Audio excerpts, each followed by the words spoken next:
upload. Ok, ouais.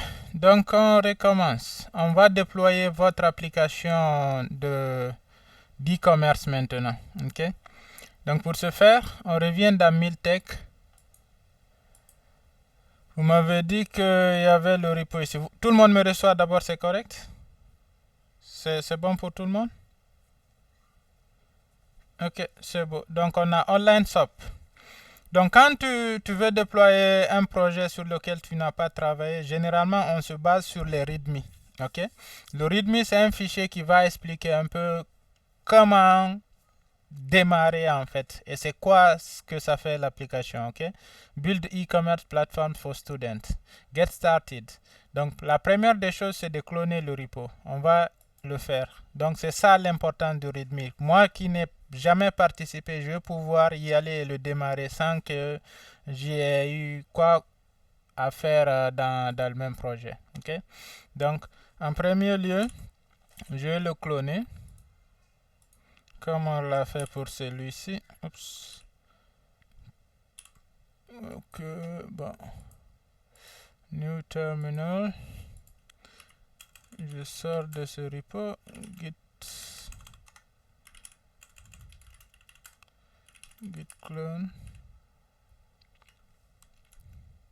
Voilà. Git clone deux fois.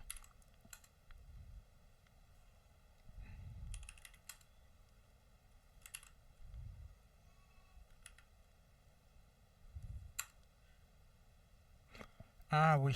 Ok, bon. Ça là, faut que, vu que le repo n'est pas public, oui, il est public.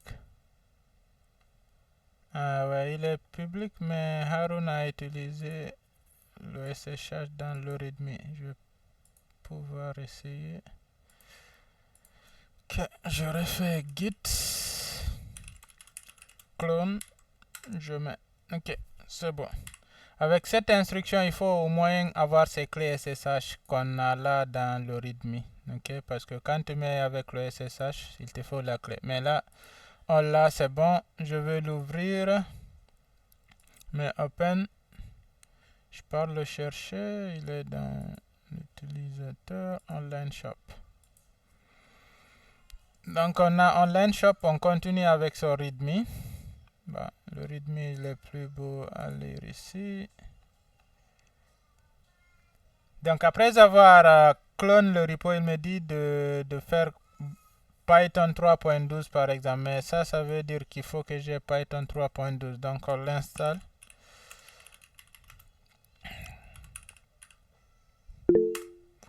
Oui, vas-y. Monsieur, est-ce que c'est la peine d'installer Python 3.2? Si vous en avez une version, vous pouvez utiliser ça. Oh non, c'est tout neuf là. Cette machine, je viens de l'ouvrir comme ça là. Il faut que j'installe quelques trucs. Donne-moi juste un instant.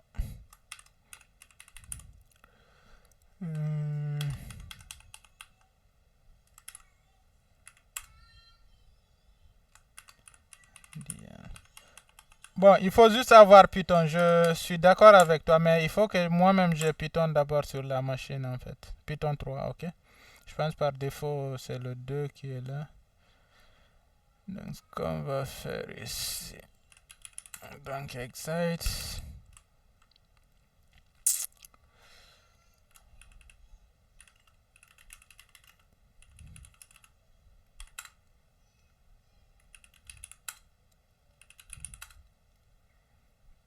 On attend qu'il finisse. Ok, ça c'est bon.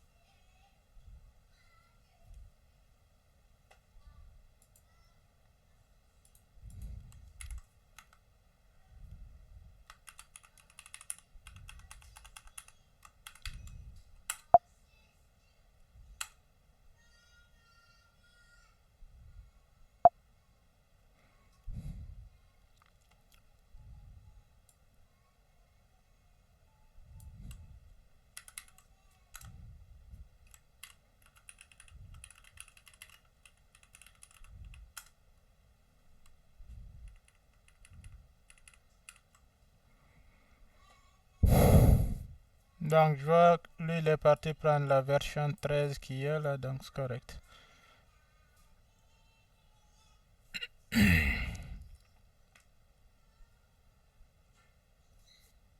Donc, ce que je vais faire d'abord, c'est de m'assurer. Vous me voyez?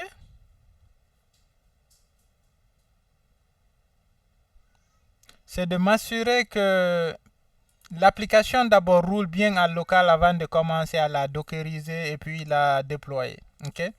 Donc, on revient dans les README. Je ne connais rien de l'application. On va utiliser tous le README. Donc, on me dit Python 3 pour créer le virtual environment. Donc, je viens. Lorsque lui-là, il a fini, j'y vais dans le repo, c'est online shop. Ok? Donc, je fais ça. Il me crée mon virtual environnement. Pour valider, je mets ls-la. Donc, on a un dossier VMVC, là, virtual environment. Ensuite, si tu es sur Mac, sur Linux, tu mets source pour activer ton environnement virtuel. Donc, j'ai ça maintenant. Jusque-là, on est bon. Ok. Ensuite, il faut installer les dépendances. Il faut avoir pipe pour installer les dépendances. Je pense pas l'avoir, mais let's go. Peut-être l'autre l'a installé. Ok, c'est bon, il est là. Could not specify Django. No machine distribution Django. Ok, bon, il faut que j'installe ça apparemment. Pipe. Donc, oups, pas de tiret. Donc, j'y vais. Ça c'est fait. Je rappelle la commande de install requirement. Il me dit could not satisfy version if Django 1, ignore following. Tu peux regarder la version de Python. Tu peux regarder la version de Python que tu as utilisée pour créer l'environnement virtuel. C'est le 3.13 normalement. Ils m'ont affiché la version. Ah, c'est 3.9 qui est venu. Okay. Il faut le 12 peut-être minimum. C'est bon, monsieur. Le 11 plutôt minimum si tu l'as. Ok, merci beaucoup. On va supprimer le virtual environnement dans un premier temps. Quand je le supprime, il part pas. Il faut que je ressource encore. Ouais, pour bon, tu peux ressourcer, oui. Mais il est déjà parti. Okay, tu peux faire un CD, tu reviens.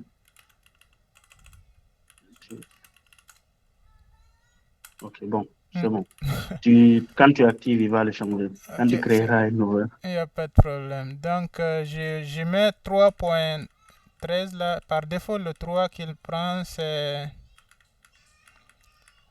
la version par défaut. Donc, tu vois, c'est tout nouveau là.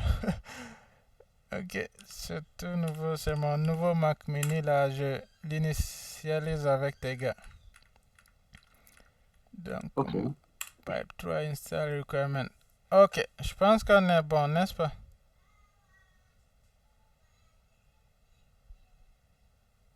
Ah, Aruna, y a-t-il un problème ici? On me dit if you prefer. Ouais, je pense qu'il y a une dépendance qui nécessite d'avoir le client Postgres installé dans la machine. Ouais, le client Postgres. Ok, on va pas y aller avec ça. On va essayer de le dockeriser directement. C'est pas grave. Je voulais valider que tout marche d'abord localement sur la machine, mais j'ai pas envie d'installer le client Postgres. C'est bon. Ok. Bon, tu pourrais l'installer sur le Bron.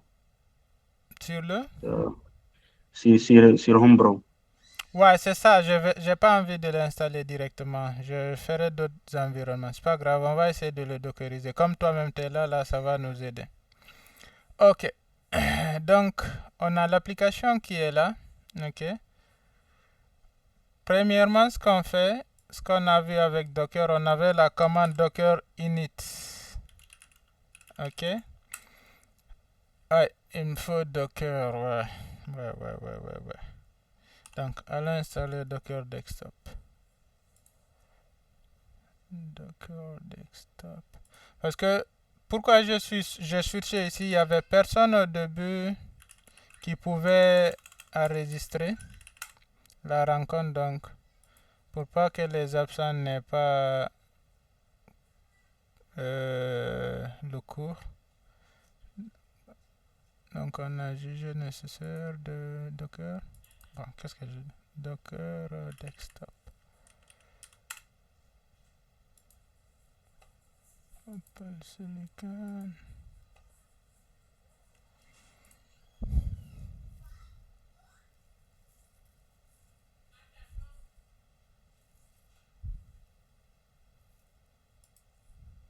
Bon, Haruna, peut-être c'est de rajouter ça dans le README, ça aiderait pour ceux qui viendront après. Qu'il y a le client Postgres qui est dépendant.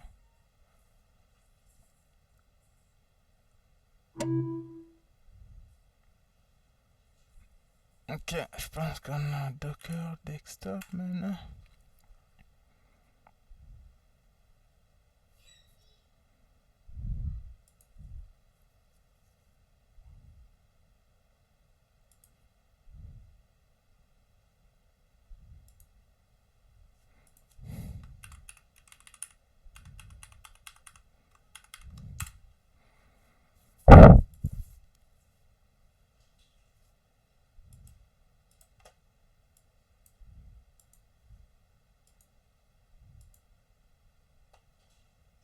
Ok, je pense qu'on est bon.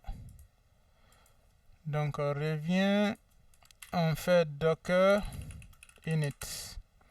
Donc il a détecté que c'est une application Python comme on l'avait déjà vu en selection yes. Il veut utiliser la version 3.13, c'est ok. Quand je reviens dans le readme, c'est sur quel port vous... Ok, c'est 8000 aussi. Donc vous voyez ce que je fais là? C'est comme ça vous devez embarquer dans une application. Moi, je connais rien de l'application, mais en lisant le readme, je me réfère sur ça. Lorsque le readme est bien fait, normalement, tout devrait fonctionner. Ok? Ok, config with là, je connais pas lui pourquoi il est là, mais bon, allons-y. Donc, je réaffiche le Docker file. Ok. Donc ici, on a la version 3.13 qui est là. Haruna a spécifié la 12, on va prendre la même. Ok. Donc ici, Python bytecode, il a bien généré. Bon, je pense qu'il a généré là n'est pas mal. Ce que tu m'avais envoyé en premier, Haruna, ça a comme l'air d'être la même chose.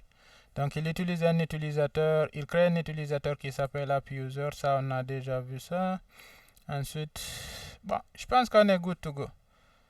Let's build that and see. Donc je mets docker build -t online. Je vais lui donner directement mon nom d'utilisateur online miltech. Ok, miltech online shop 1.0.0. Et le contexte, c'est ici qu'il y a le Dockerfile. Ah ouais, le majuscule. Il n'aime pas ça.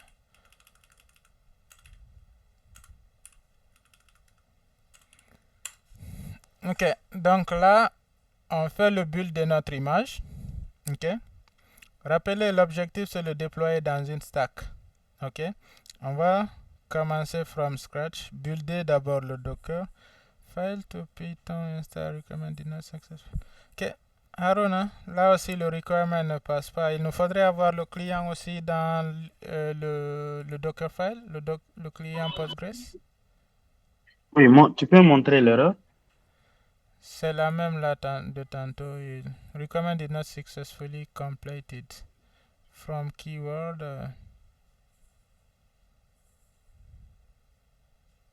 En fait, il essaie d'installer les requirements, mais ça passe pas bien. Ok, il affiche. Ok. Tu peux remonter un peu plus haut. On peut y aller voir dans le Docker Desktop les erreurs. Là. Il le montre ici normalement. Ok, Docker Desktop. Logs, c'est où on avait vu ça build. Ok, c'est ici. Il y avait moyen de voir les logs ici. Ok, error logs. C'est bon, voilà l'erreur qu'il y a. Oh, ok. En fait, il t'a choisi quelle image de base? C'est l'image slim de base qui est là, la 3.10. C'est celui généré Ok, par... non.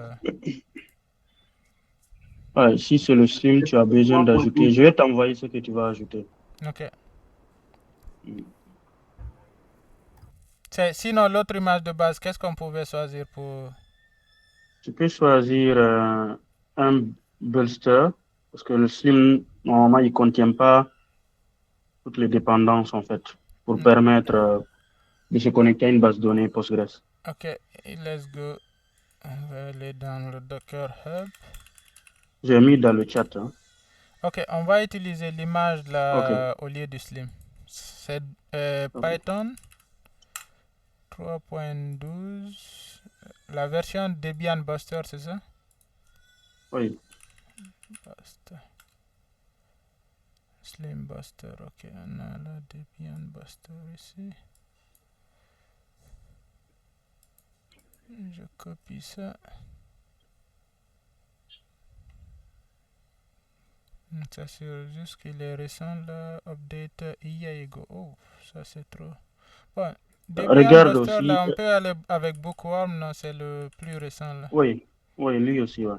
C'est la dernière version de Debian là. Donc on prend Bookworm. Lui il y a 22 jours, c'est bon. Donc.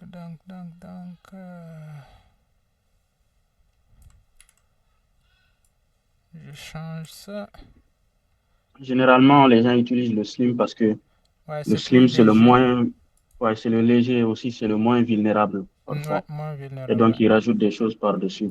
C'est ça. Moins de couches il y en a, moins on en a de surface d'attaque. Ok, donc on va juste essayer ça. Après, on pourra rajouter le Docker build.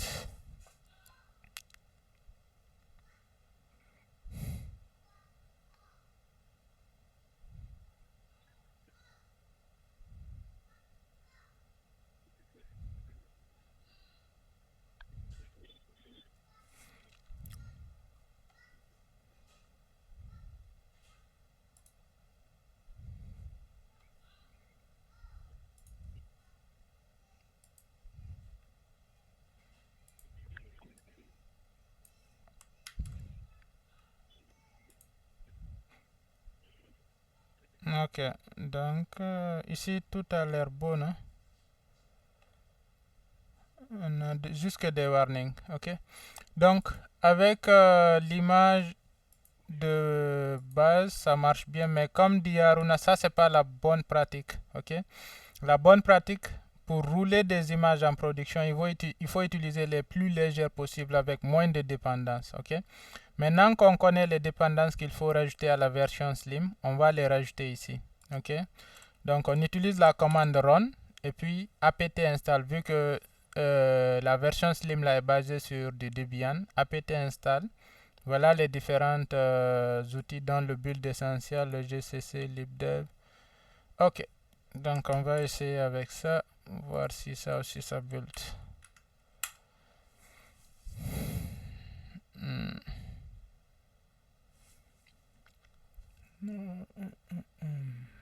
Il n'a pas l'air d'être content avec ça là, Aruna. Ok, oui, je pense que c'est moi, c'est ça. Ça doit être lui. Oui, tu disais? Non, je voulais voir l'erreur. Bon. On dit quoi? Ok, je pense DPKG que did c'est not compare. l'indentation ici. On va les mettre tous au même niveau. Voir. Putain, ok. Ah, il n'a pas l'air d'être content avec. Regarde, je peux voir l'erreur. C'est ça l'erreur. C'est le terminal. Il dit quoi? Did not, En fait, c'est l'installation ici. ça là, c'est collé install-recommended ou? Oui, install recommanded. Est-ce que tu peux faire un update avant? Ok.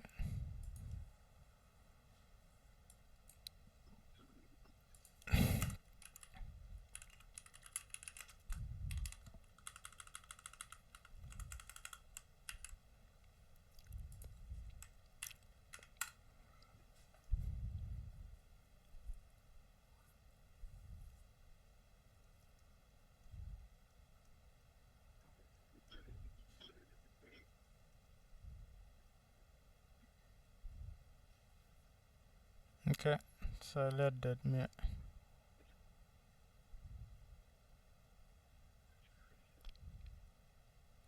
Ok, donc merci Aruna.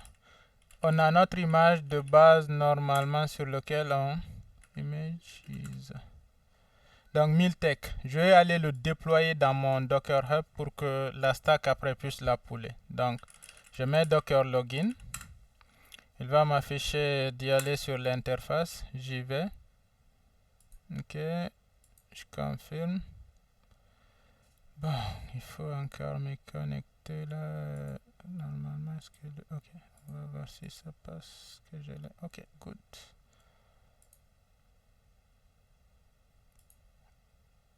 Ok, donc login succeed. On met Docker push.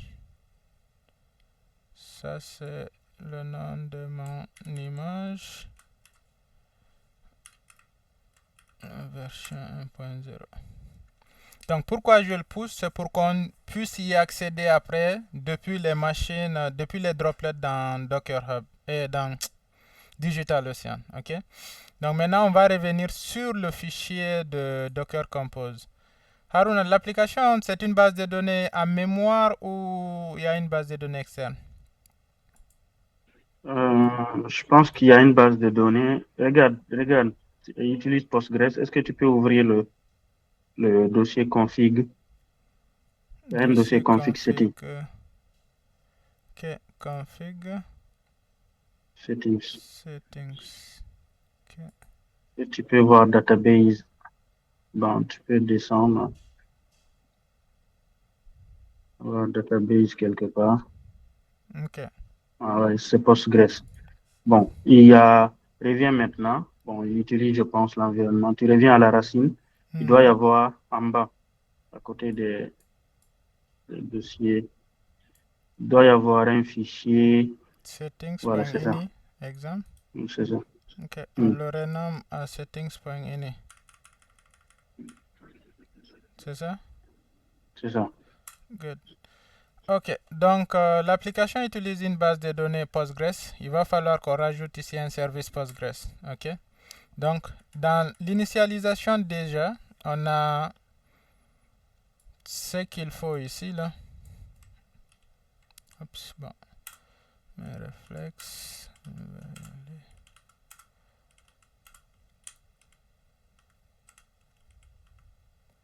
Donc ça, on l'a déjà fait.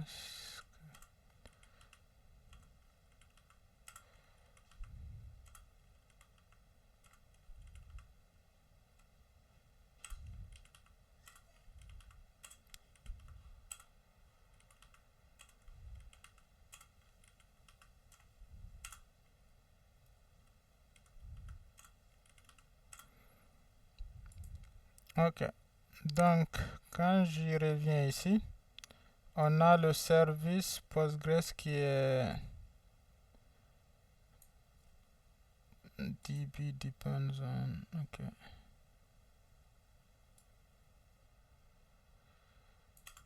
On va s'assurer qu'il y ait la bonne racine. Non.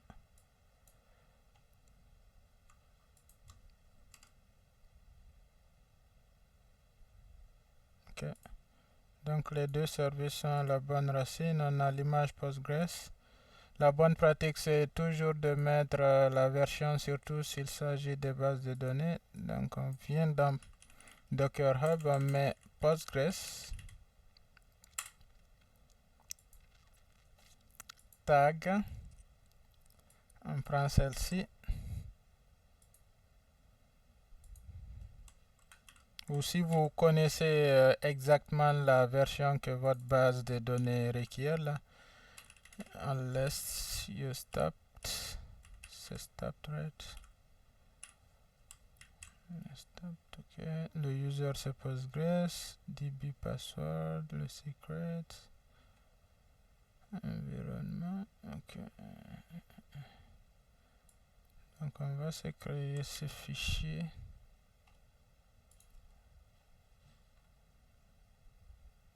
Regarde, je vais me créer un fichier .env qu'on va pas envoyer. Ok, on va mettre les différents credentials ici. Donc ici, on a besoin du PostgreSDB, exemple, et puis du password.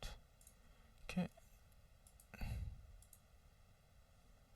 Je vais DB name, je vais l'appeler comme ça, DB name. Online shop, on fait DB password, on va le mettre 1 2 3 4 5 6. Ensuite quoi d'autre, ouais, je pense que c'est le 2. C'est le 2, donc je peux plutôt utiliser env. Puis on va avoir à la racine un fichier env, un fichier .env. Et dans le docker ignore, on n'oublie pas d'ignorer ça si c'est pas déjà fait. Normalement, il est ok, donc il est déjà ignoré. Ça c'est pour ne pas uploader vos clés là sur le repo distant. Donc on a ça. Ensuite on peut y avoir ici comme ça, je pense, point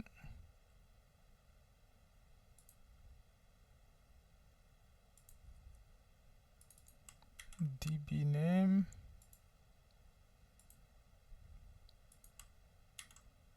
Oubliez l'interpolation si c'est avec 2. Password. Nous, vu qu'on utilise les variables d'environnement, on va aller Postgres password, ok. Donc là, je mets $db password. Je vais juste y aller valider l'environnement sur le Docker document. Docker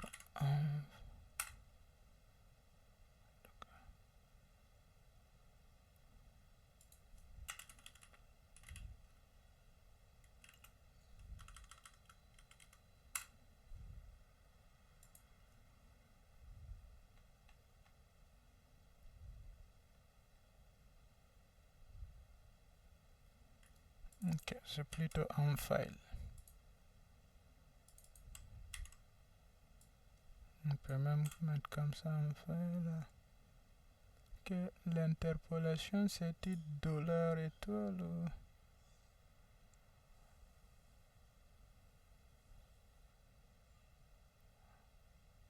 Ok, on va le savoir tout de suite là. Donc on a ça, DB data serait ça. PostgreSDB $, ça, je pense qu'on est bon. On n'a plus besoin de secret. Je viens ici, on met docker compose. C'est dans la première partie qu'on avait fait, on avait utilisé le fichier, ok. Docker compose did not find expected key. YAML line 9.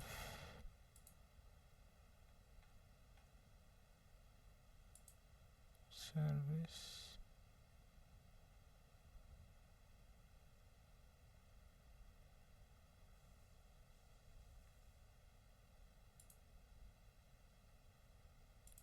Burn.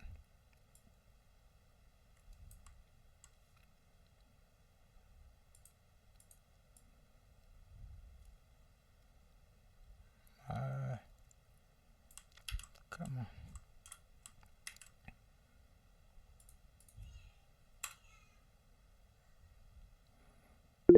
va éditer le YAML. Oui. Monsieur, Mhm.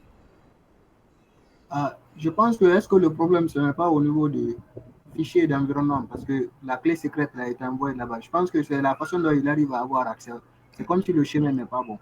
Non, c'est ici le problème. L'indentation, tu vois, je l'ai même enlevé ici. Là. On n'utilise plus le fichier en fait. Tu vois, j'ai même enregistré. C'est l'indentation, l'erreur. On va le fixer là. Ok, merci. Donc, volume doit être à la même racine que service. On essaye ça. Juste pour être sûr que ça fonctionne. Ok, donc ça fonctionne. Éditer le YAML sur... Là, j'ai pas tous les outils et réflexes là sur la machine. Ça me prend un peu de temps. Donc, j'ai service. Je pense qu'on est bon. On reprend. Build. Ok, je pense qu'on est good. Maintenant, s'il y a d'erreurs avec l'environnement ou bien comment il l'interpole, on le saura tout de suite là. Docker logs, Docker compose, logs, ok. Donc, il y a une erreur sur comment il récupère le password. Docker password, ok, c'est cette variable d'environnement. Je m'en doute sur l'interpolation ici, là, il y en a tellement. Est-ce que c'est 2 comme ça?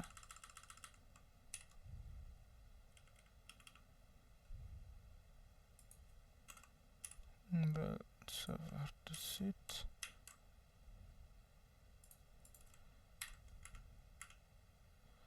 Donc ici, j'envoie force recreate pour recréer tout ce qui est nécessaire dans la BD et dans le compose.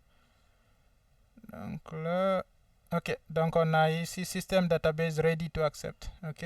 Donc l'interpolation là, c'est deux accolades. Ok. Donc notre fichier .env, il est ignoré. Du coup, nos secrets là vont jamais y aller dans le Docker Hub. On aurait pu utiliser aussi les secrets et ignorer le fichier password.txt, mais le .env est plus standard, je dirais. Ok. Donc jusqu'ici, on a notre base de données, on a tout ce qu'il nous faut. Donc, on va reconstruire notre image de l'application, notre service de l'application. On l'appelle par exemple Online Shop. Ok. Donc, au lieu qu'il build, on va utiliser une image, l'image qu'on a créée tantôt là. Je mets Docker. Si vous avez écrit Hollande, ça. Ok, merci Elhaj Mamadou. Docker Images. Donc on récupère ça. Online, merci. Online shop, l'image ça serait ça. Le port, ouais, on ouvre ce port. Restart option aussi, lui aussi on le prend. À moins qu'on l'arrête parce que le always là, même si tu supprimes le conteneur, après il va essayer de redémarrer. Le online you stop, même si la machine redémarre, il va redémarrer ton conteneur. Ok. À moins que tu mets Docker stop, l'ID du conteneur va toujours essayer de le rouler. Ok.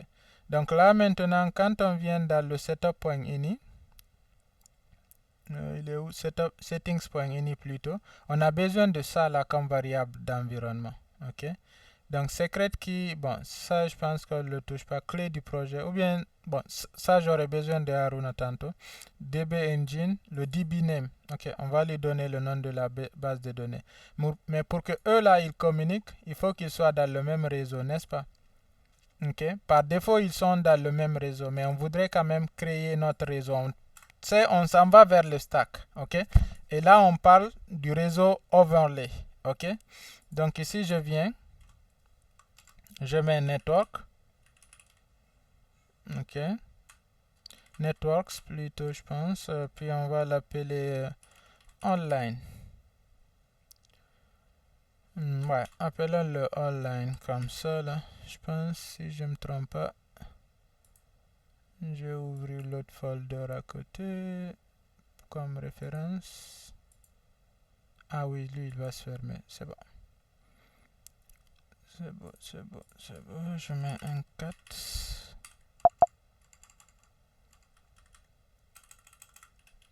Juste pour valider comment on crée le serveur et le network ici là.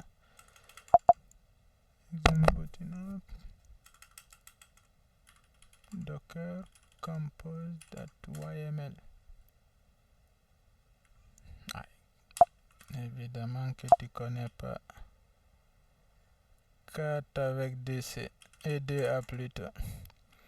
Donc c'est ça, network, et puis on donne juste le nom du network. C'est bon, online, on l'appelle online. Et si on va attacher ce network là à nos deux différents conteneurs. Donc je l'appelle ici network. Ici c'est en minuscule. Plutôt ouais, je pense lui aussi c'est un tableau. Donc on lui donne comme nom online. On fait pareil pour la base de données. Comme ça, ils peuvent s'appeler par leur service. Donc ici aussi, je fais pareil. Et ici, dans le settings.ini, on a dbname. On avait créé dans le env, là, ici, on l'avait appelé online shop. Donc je mets online shop. Bon, le DB, on n'a pas changé ce user. Le user par défaut, c'est Postgres. On va le laisser ainsi. OK? Mais libre à vous d'envoyer les variables d'environnement et créer un utilisateur spécial. C'est ce qui est même recommandé. Parce que l'utilisateur Postgres, il a beaucoup de droits. OK? Normalement, votre utilisateur de base de données ne doit avoir les droits que ceux dont l'application Django a besoin. Ce qu'on appelle le principe de liste privilège. Avoir juste ce dont on a besoin pour que ça marche, pas plus. Ok, comme on l'a fait avec vos utilisateurs là, vous avez juste à avoir Docker que ça marche. Vous n'êtes pas power user dessus. Ok, donc ici le host, c'est ça, c'est online shop. J'ai pris le nom du service ici. Ok. Je pense aussi dans la même stack, ils peuvent s'appeler par localhost. Non, non, je pense pas. Haruna, il s'appelle un localhost dans le même service, rappelle-moi s'il te plaît.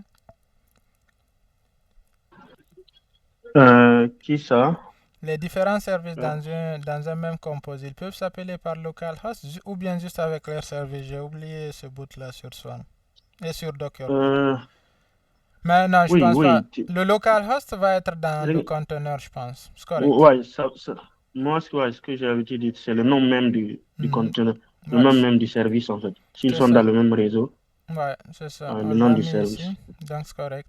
Donc, DB port là, ça va être le port qui est à droite là en fait. Celui que Postgres expose. Vous voyez, on n'expose rien comme Postgres ici, mais par défaut, il expose le 540.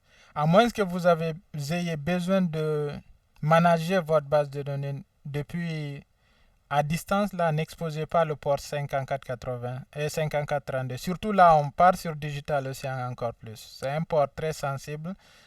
C'est pas recommandé d'exposer vos ports de base de données sur Internet comme ça publiquement. Il faut trouver un moyen d'y accéder à partir de l'intérieur. Donc, on ne le fait pas. OK? Je pense qu'on est presque bon. On va essayer d'y aller avec ça. Voir. Je reviens dans le... Ici, ensuite, ok, donc c'est ça. On exécute d'abord cette commande pour create user. Donc on va venir la faire ici.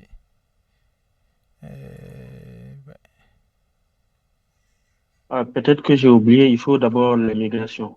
Il aurait dû ajouter cela.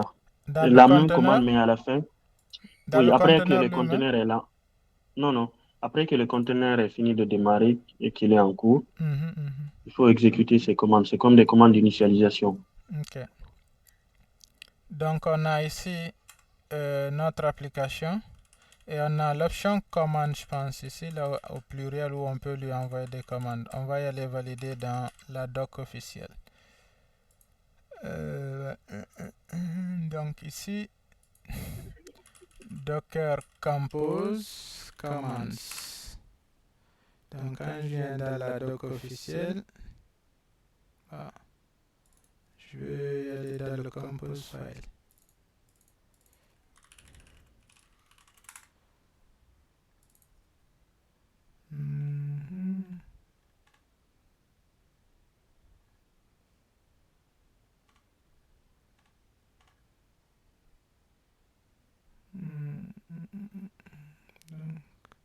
C'est sans S, hein. Commande, c'est sans S.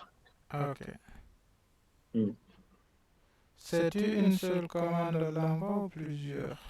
On peut l'envoyer Tu peux l'envoyer plusieurs. Ok, c'est Tu bon. mets chevron. Donc ça, c'est la première commande à lui envoyer d'après le README. Ensuite, ok, je reviens dans l'autre, c'est plus... Oui, Kefala. Monsieur, je dis à ce stade, est-ce qu'on ne va pas avoir une erreur? Ok, c'est vous qui m'expliquez, hein, j'y connais rien. C'est quoi l'erreur qui va venir? Parce que je pense qu'avant qu'on ne crée le super user, il va falloir d'abord qu'on fasse la migration. Parce Ok, qu'ici, on n'a pas fait la migration d'abord. ok, Haruna, aide-nous. Donnez-moi la commande pour faire la migration là. Je pensais Et que c'est celle-là qui faisait. c'est ce que je disais, la même commande, mais à la fin, create super user, tu remplaces par migrate, Ok, comme tu l'entends. migrates. Comme ça? Ouais. Est-ce qu'on peut voir le Dockerfile? Est-ce que dans le Dockerfile, il n'y a pas déjà le Unicorn qui est lancé Ouais, il est à là. la fin? On va devoir la Ok. laisser ça. Donc, non, on peut le garder. C'est juste que la dernière commande que tu as ajoutée dans le compose, il n'est plus nécessaire. Ok. Bah si. En fait, ce que tu vas Il faire, va rewrite tu vas en la fait lever, l'autre. voilà. Mm. Tu vas la lever dans le Dockerfile et l'ajouter de l'autre côté. C'est bon. Donc on va devoir rebuilder et repusher notre application, ok? Donc on le fait. Docker build. Build. Donc je build quand même la même version et puis je repush aussi la même pour overwrite ce qu'il y avait déjà. Ok. Donc on a ça. Du coup dans le compose on a commande, on lui envoie la liste des commandes à faire. Voyons ce que ça donne. Hey, c'est rapide dans le temps là. Ok, Docker, compose, on va mettre hop, voir ce qui se passe dedans. Ah, c'est latest, j'ai pas mis la version, c'est bon. Et on n'a pas poussé de latest, donc on va le faire après, 1.0.0. Donc on push ça.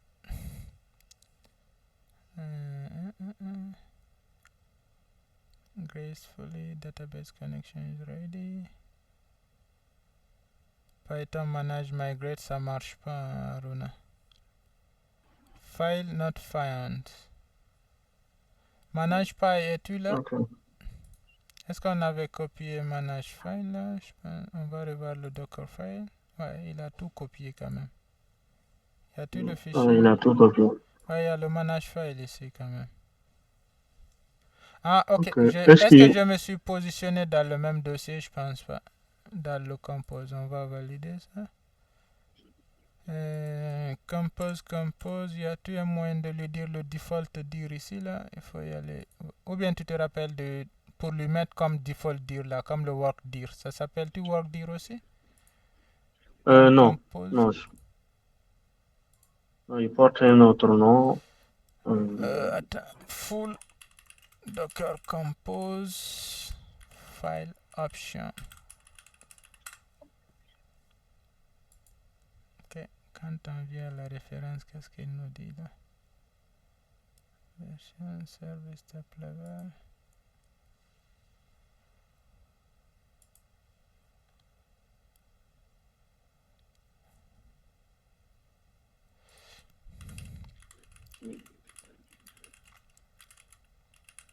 Docker compose.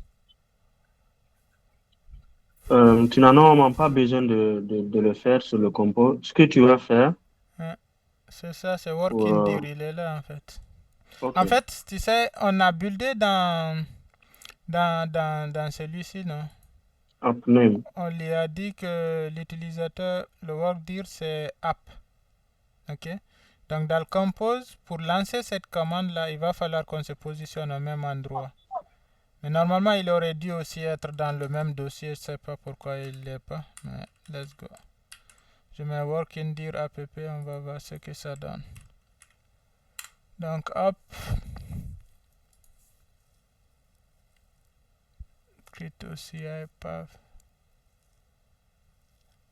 Ah, attends, c'est Python 3 ou bien c'est Python simple? On dirait que c'est l'image même, la commande Python qui n'est pas trouvée, Aruna. Oui, oui, c'est justement, j'ai des doutes sur la façon dont la commande est écrite. Regarde, juste après commande, tu vois devant commande là, après les 2 points. Est-ce que tu peux mettre un chevron fermant là-bas? Chevron, c'est-à-dire Oui, qui comme le ça? supérieur là. Non, non. Comme ça? Voilà. Maintenant, les autres commandes, maintenant, tu indentes sans ajouter le tiret. Ok, c'est possible que ça, parce que commande n'est pas au pluriel, là, c'est pas un tableau. Mais l'erreur, N'oublie pas d'ajouter un E, le double E à la fin de chaque commande. À la fin de chaque commande. Ok. J'en doute fort que ça règle notre problème, parce que ça aurait pu être la même chose avec l'option de tableau là. Ah oui, tu as raison. Ça passe. Ok, donc on a un autre message d'erreur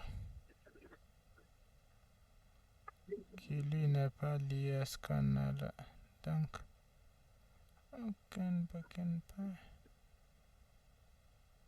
Je n'arrive pas à se connecter à la base.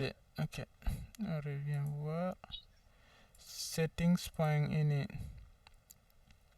Donc le nom de service DBhost là, c'est online shop. Ah, ou bien il n'y a pas E là, j'ai rejeté E. On va revoir. Ouais, il y a E quand même, mais il devrait pas être là, le E là.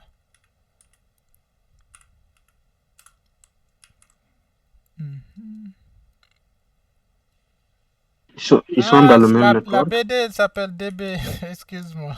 Voilà. Il essaie de se connecter à lui-même. C'est bon. Ok, DB hop. On a un autre problème encore. Connexion à la BD toujours.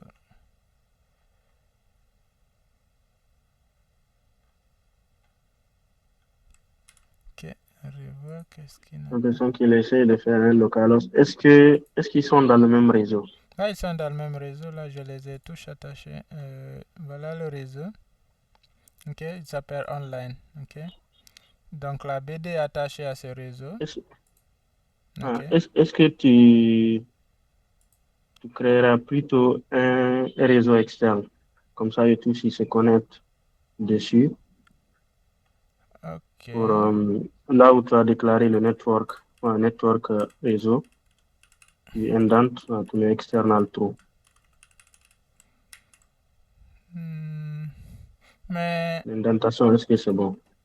L'indentation, c'est au même niveau ou je me rappelle plus? Non, non, c'est pas au même niveau. Okay. Ouais, c'est ça.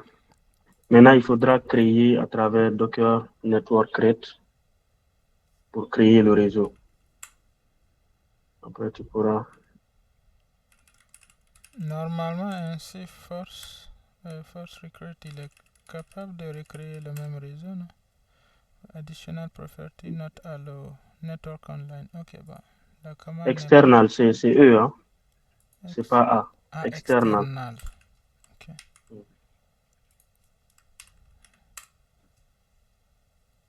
Il faut que le réseau existe. Voilà.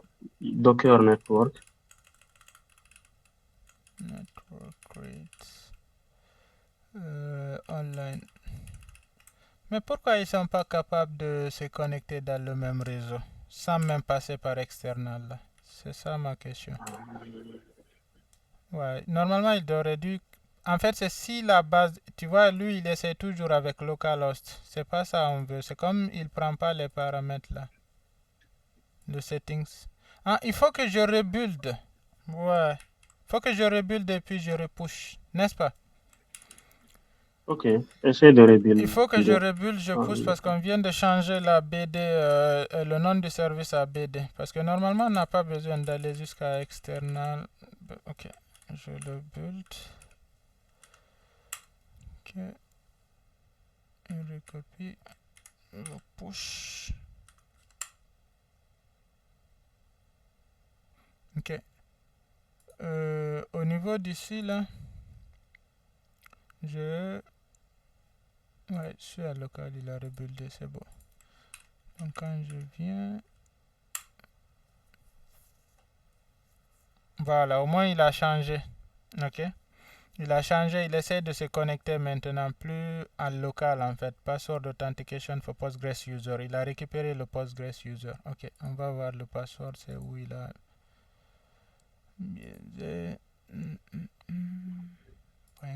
On a dit password c'est 1, 2, 3, 4, 5, 6.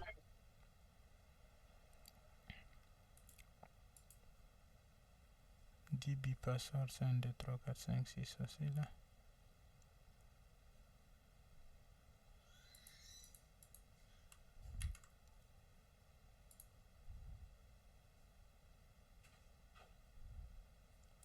Postgres password, c'est ça?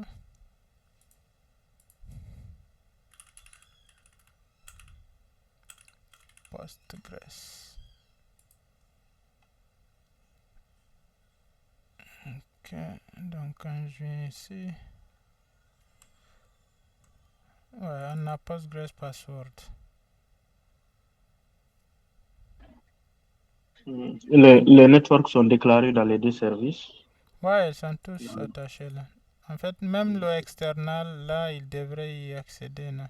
Il est là en fait. Il arrive à voir le DB name, ok, et le user Postgres. Parce que quand je viens dans le settings ici, il me demande DB user, j'ai mis Postgres, ok. Le DB password c'est ça. Regarde, je vais mettre même Postgres 2 pour valider qu'il arrive à bien à se connecter dessus. Je fais mon rebuild. Bon, pas besoin de pusher, mais je le push au cas où. Et puis quand je mets force recreate là, tu vois, il arrive au moins à se connecter à la BD avec le bon nom.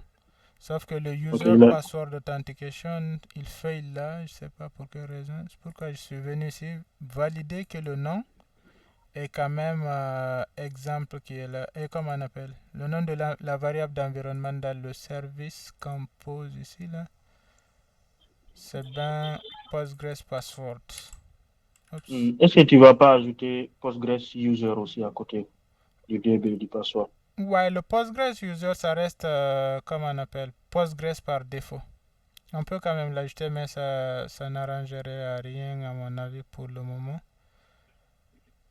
C'est comme la variable d'environnement envoyée ici ne passe pas bien. Regarde, je vais faire ça. 1, 2, 3, 4, 5, 6. Je rebuild.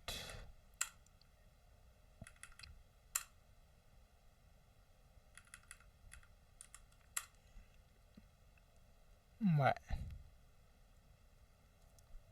On dirait que là, on a un problème avec Postgres lui-même. Okay. Tu as pris quelle version de Postgres? 3.13, je pense qu'il y avait ici, là. Mais... 3.13?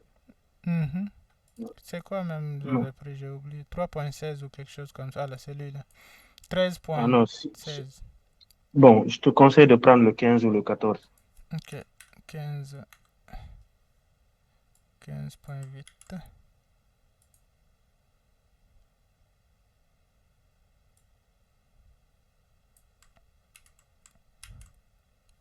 Parce que les variables d'environnement, là, ils peuvent parfois les changer. Ok.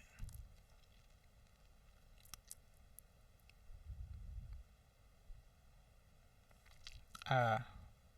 Cannot translate DB hostname to address.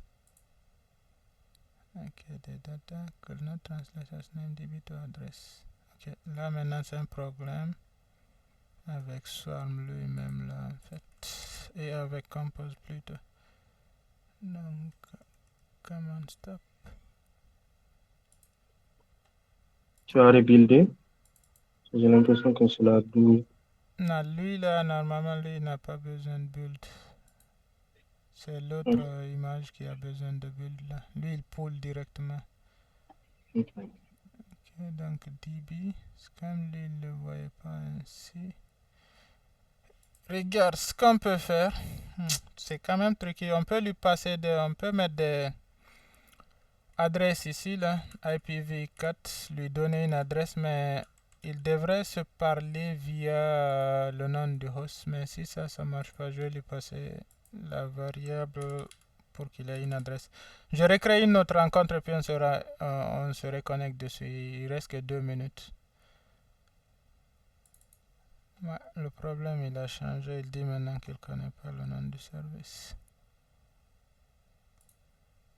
Okay.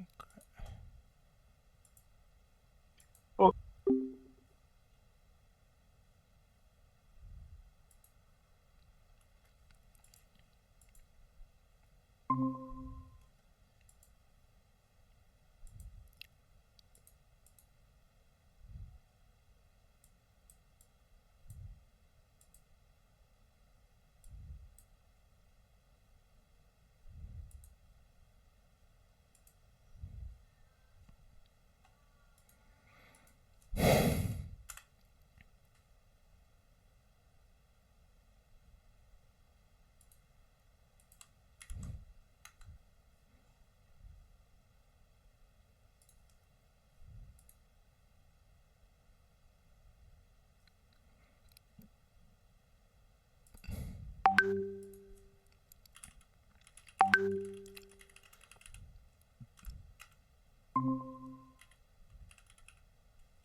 Allô, vous voyez mon écran?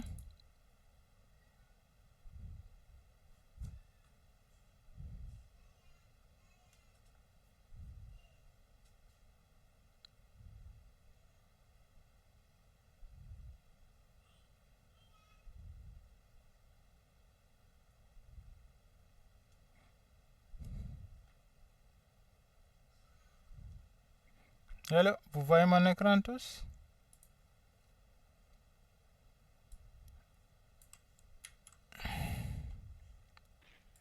Oui, il est visible. Ok. Donc là, c'est comme le service Django, il n'est pas capable de lui parler en... Je disais, tu peux essayer une dernière chose. Mhm, Là où tu as mis DB à la place, mhm, tu utilises ton IP, ton IP privé, mhm, l'IP externe de ta machine. exactement, c'est ce que je vais faire. On va mettre un IP dedans dans le réseau. Ok, on va lui choisir un sous-réseau et puis ils vont s'appeler avec les IP au lieu qu'ils s'appellent avec les noms. Ok, donc ici, je peux lui mettre ça pour qu'il ait ça comme... Ou bien, regarde... comment... Restart.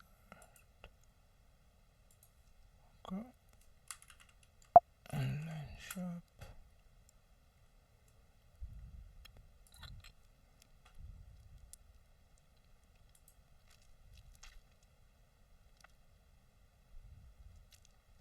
On peut y aller voir Docker and Network. LS Network Online. Et puis Inspect. Pour voir le sous-réseau qu'il a pris, au lieu de créer un, là on peut le prendre direct là. Donc c'est ça. On peut prendre un IP ici là et attacher à chacun d'entre eux. C'est comme Django, vu que c'est une application web, ils ne sont pas capables de se parler en local en fait. C'est comme Node.js et puis les autres là. Ok. Donc ici, on peut lui passer ça. Je reviens juste prendre le nom. C'est IPv4 adresse. Donc ici, online. valide que ok, l'indentation pas au même niveau. Ok. Donc lui il prendrait le 1 par exemple et l'autre prendrait le 2. La BD prendrait le 2.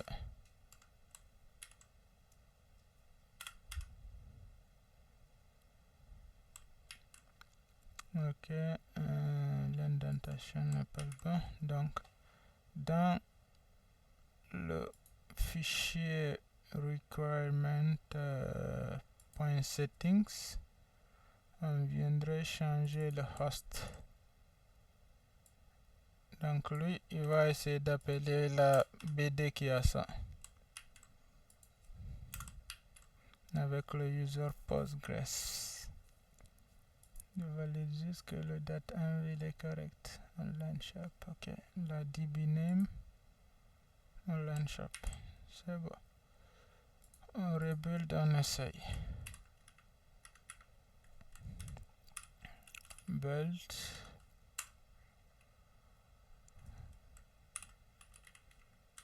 Push pour pas l'oublier. Ok. Up. Mapping value are not allowed to this context. Which context?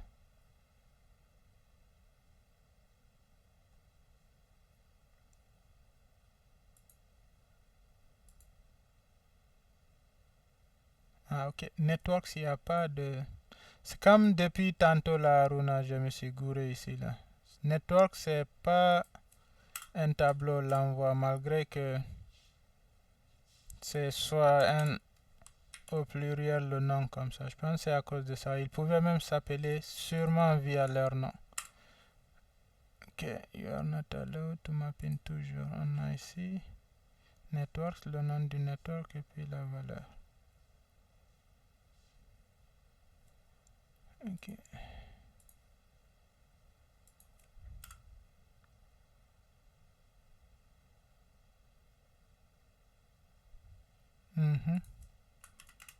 Ici, il me faut quand même les 2 points. Ici aussi, pareil. Ok.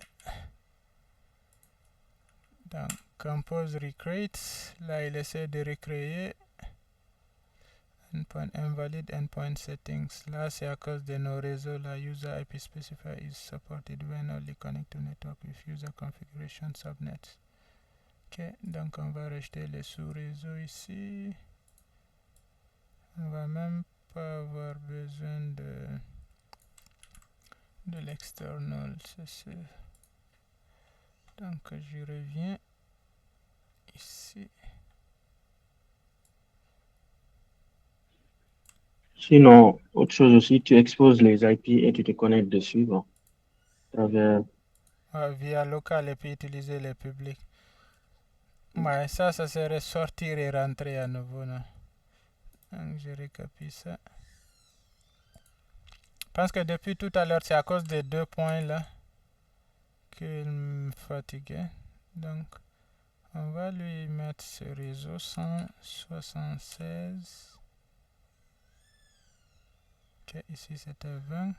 Ça circule existe. On va prendre 30 par exemple. Ok, le gateway sera aussi 31. 176. Ok, il me faudrait changer d'abord ici pour qu'il soit à 30. Celui-ci aussi 30. Lui, on peut l'assigner 5 par exemple. On lance up. Donc, dans ma config ici, je mettrai 30. Juste avant que je vous laisse, l'autre chose que je voulais dire, c'est que tu peux peut-être aussi les montrer comment utiliser une base de données managée quoi, à travers le DB de Digital Ocean Formule. Donc, prendre une DB dessus et s'y connecter directement. Ok, on va essayer de voir si ça nous permet de le faire, on le fera. Ok. Merci Aruna. Online shop. Ok, regarde. Je reviens sur ça.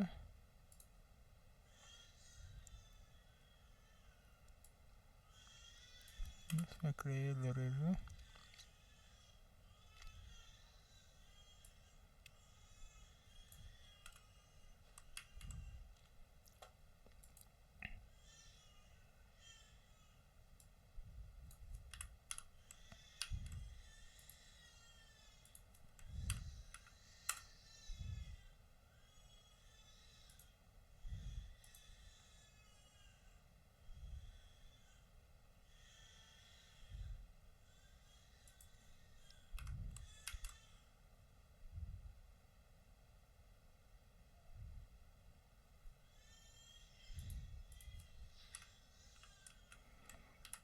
Docker compose down, j'arrête tout. Supprime orphan. C'est remove orphan. Je le valide. DB network must be in a list. Ok, bon, ça c'est vrai. Parce que ici, c'est vraiment une liste qu'on lui envoie.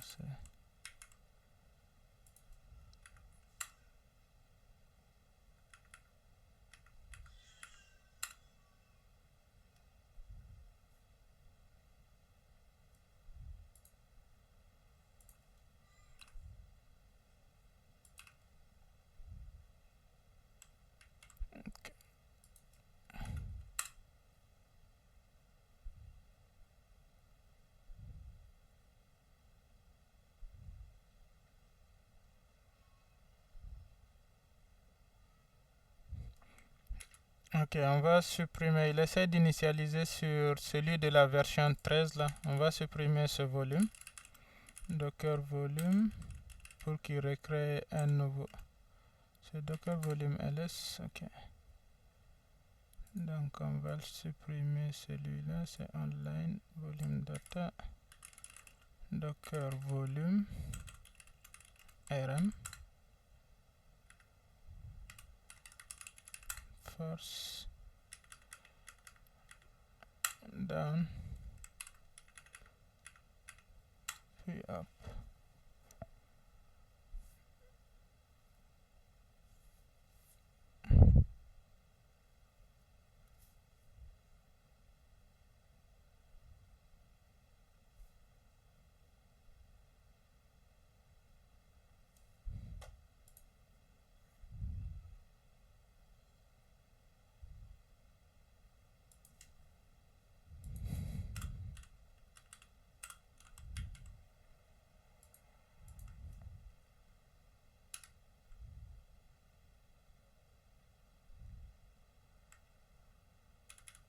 Come on. Ok. On va voir si c'est la même erreur avec la 13. Donc ici, database system is ready and to accept connection. Où est notre service online shop? Je le vois pas monter là. Ok, c'est comme il a bien monté cette fois-ci ou pas du tout. Ok, j'ouvre une nouvelle console, je mets docker ps voir s'il est monté. Bah, il est bien monté là. Il roule depuis 29 secondes, sauf que quand c'est correct, il log rien. C'est pourquoi on ne voit pas son nom ici. Ok. Haruna, t'es toujours là ou t'es parti? Ok, donc maintenant c'est vous qui serez mon Oui, je suis là. Ah, ok. Donc il ne log rien lorsqu'il monte. Cela veut dire que ça va, non? Donc on voit que le conteneur il est bien marché. Donc je reviens. Ici là, c'est pas où je m'étais trompé dans la création de comment ça s'appelle sinon le volume, le network c'est le même. Ok, j'ai mis juste deux là. Ils créent le même network. Normalement ils sont capables de s'appeler l'un via l'autre avec les mêmes noms de service. Tu vois ce qui est là. Ok. Maintenant je sais pas tantôt où je m'étais gouré là. Ok, bon, bref, il monte maintenant. On va continuer avec le readme. Et rendu là, c'est localhost 8080. Ok, donc on va voir ça. Est-ce qu'on l'expose nous aussi dans... Ouais, on l'expose. Donc, let's go and check. Donc, quand je mets localhost 8080, j'ai rien. C'était sûr qu'il est monté. Tu peux afficher les logs du service. Ouais. En fait, il log rien le service justement. Docker comp, par exemple, voting cd online docker compose logs. Ah ouais. Donc il est là avec cette erreur 54. Au moins il résout bien ce type là. Ok. Donc ce que je vais faire, moi j'ai juste supposé que étant il utilise le même service, il allait pouvoir l'appeler via le même non-port parce que sur Cube c'est ce qu'on fait, mais je vais exposer quand même aussi le 5432, on va voir. Au moins le DNS résout en fait l'IP de la base de données Postgres 5432. Donc je refais ça. Puis ah ouais, ça avait pris son temps pour qu'il log, mais ça loguait bien. Tu vois, l'IP, c'est ça qu'il a pris. Donc, je pense que c'est correct. À ce niveau, remove orphan. Je le mets up. On va voir. Database ready. Ici. Vais-tu te forcer? Ouais, il prend son temps quand même avant de loguer. C'est sûr que on attend un peu.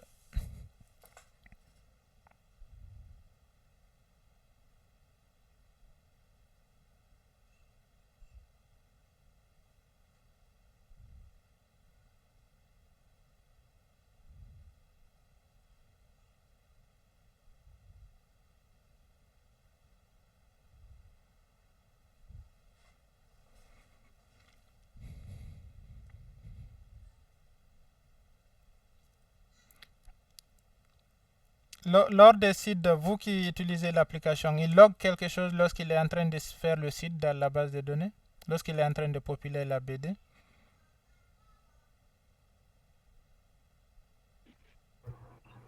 C'est moi quand même, je n'ai pas vérifié au niveau des logs pour ça. Ok, on attend un peu avant qu'il donne des erreurs ou quelque chose. Sinon, Haruna, où on peut y aller dans la config ici, là, lorsque la connexion est faite, d'afficher quelque chose? Bon. Il devrait le mettre dans, dans les logs là, mais je pense qu'il y a un problème de timeout. Ok. C'est ce problème qu'on a eu tout à l'heure. Comme s'il n'arrivait pas à se loguer, mais le service lui-même ne log rien, n'est pas capable de voir.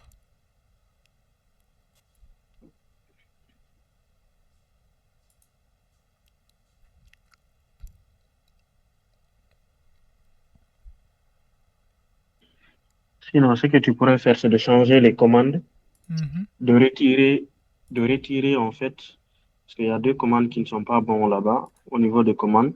Mhm. Le create user là, il faut le retirer. Lui, tu peux Celui-là? le créer après que le conteneur c'est hop, tu peux le créer. Donc, tu peux laisser les deux. Même le migrate, ok, tu peux laisser les deux pour le moment. Mais après, même On le peut migrate, tu juste peux le laisser le retirer. migrate pour s'assurer que la connectivité au moins est bonne. Lui, il va afficher des logs quand même si c'est pas correct, non? Oui, tu peux laisser le run server. Ok. Les autres là, tu peux faire un docker exec pour les exécuter une fois. Ok, une fois que le conteneur monte. Ok, je pense il a répondu running on host accepting TCP connection timeout. Ok, regarde, je vais l'afficher ici. On va y aller voir. Quand je mets docker ps, on voit bien que les deux ils sont up. Quand je rentre dans la BD de Postgres, docker exec, exec ip-a. Il n'y a rien dedans comme... Ok.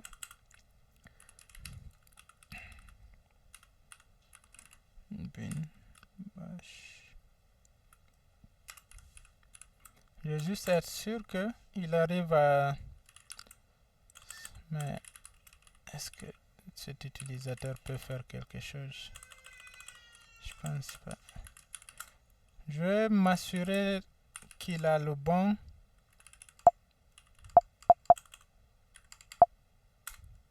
Ok, la bonne IP. Default, non. C'est où je peux voir les IP là. Parce que lui, il essaie de le résoudre sur cette IP là en l'appelant la base de données. Ok. Quand je mets exit docker ps-h là, j'ai quoi comme option? Format letter script.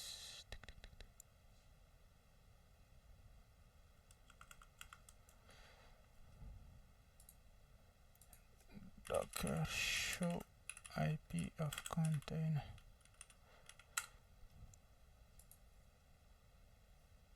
Ok, c'est avec le docker inspect cc. Ok, c'est bon. Donc je mets docker inspect, le nom de ce conteneur, pour aller voir quel IP il a. Donc si c'est la 2, c'est que la résolution marche bien. Oh, il a l'IP 3. Pourquoi l'autre essaie de le chercher dans le 2?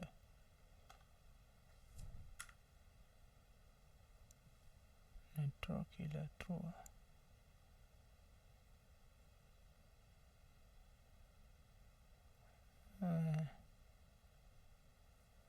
Il a le 3, il a le 3, il a le 3. Pourquoi tu parles le chercher? Bien, c'est lui qui a le 2. Docker ps.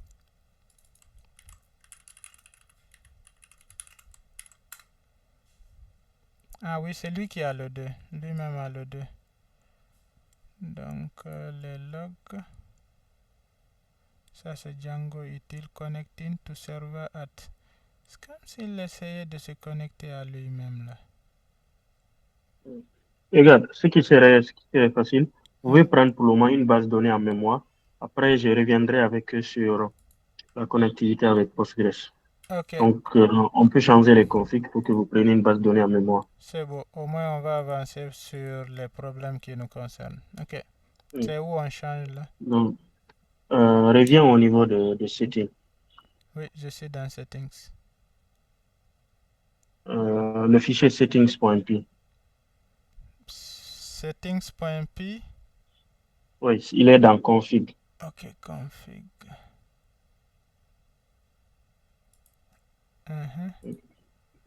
Donc, il y a database. Je vais t'envoyer le engine que tu dois changer.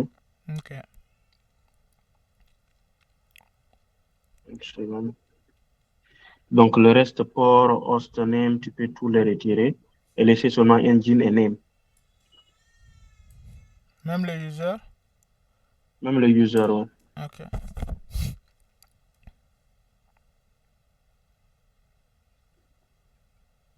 Laisse seulement engine et name. C'est ça. OK. OK, tu peux revenir maintenant sur le setting.init. Ok. Et Oups. Settings.init. à la fin, là où le engine name, là où il y a le engine name, à la fin, tu changes PostgreSQL, tu mets SQLite 3. SQLite 3. Comme 3. ça? Voilà. Oui, comme ça. Le name, bon, le name, tu donnes le nom que tu veux. Hein. Ouais, Ok. ça devrait fonctionner, ça. Donc, Ok. c'est bon. Le reste, tu peux le garder aussi pour mieux. Ok. Donc, on va rebuilder notre image. Ok. Donc, je le repush au cas où. Push. Ok. Docker compose. down, circle supreme to up. Unable to open database file. SQLite 3. Ok. Regarde. Ce qu'on Ok. peut faire, Haruna, comme tu dis là, allons créer la BD externe. Ok, dans, Ok. dans Draw, comment on appelle, Digital Ocean là. Digital Ocean. Ouais, on peut faire comme ça, ou bien, comme tu l'as suggéré, on crée ici une base de données easy là. Externe, voilà. Externe qu'il va pouvoir se connecter. Même si c'est avec Docker, on l'a créé dans Digital Ocean là-bas. Ok. Donc, je SSH.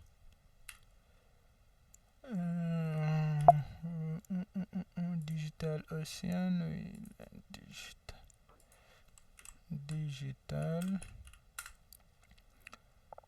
Login.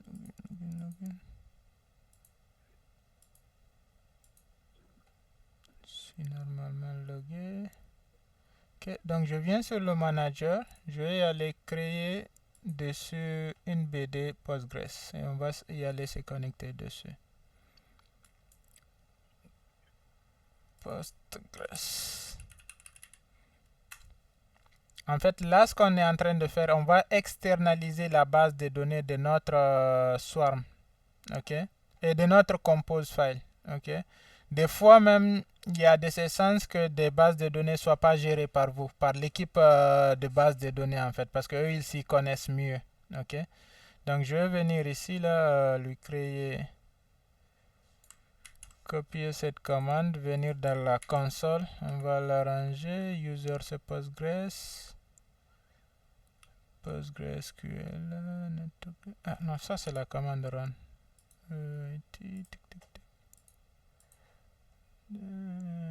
Ça c'est la connexion, c'est plutôt exec plutôt, je voulais dire.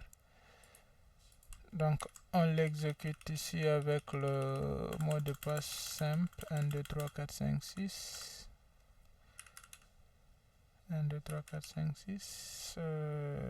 1000 tech. Tech leader.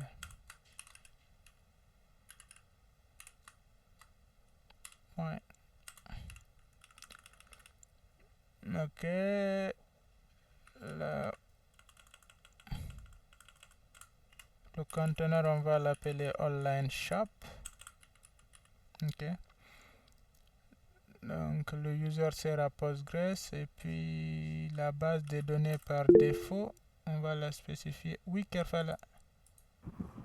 S'il vous plaît, vous pouvez zoomer un petit peu votre écran. Ok, je le fais tantôt. Donc PostgreSDB, on va initialiser la BD qu'on veut là. Oui.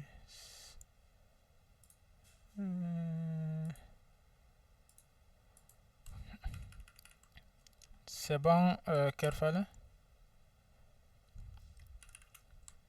Ok. Donc PostgreSDB, on va l'appeler aussi online shop. Ok. Et puis on n'oublie pas de l'exposer sur le port, un port particulier là, ok. On va pas utiliser le port par défaut parce que généralement les bots c'est ce qu'ils font pour scanner en fait, voir s'il y a des ports pareils. Donc je rajoute un 4 derrière le 5432. Ok, je mets. Je sais pas s'il ouvre jusque là, mais on va voir. 5432. Je regarde, au lieu de 5432, on met 54888. Donc il va pouler, le lancer.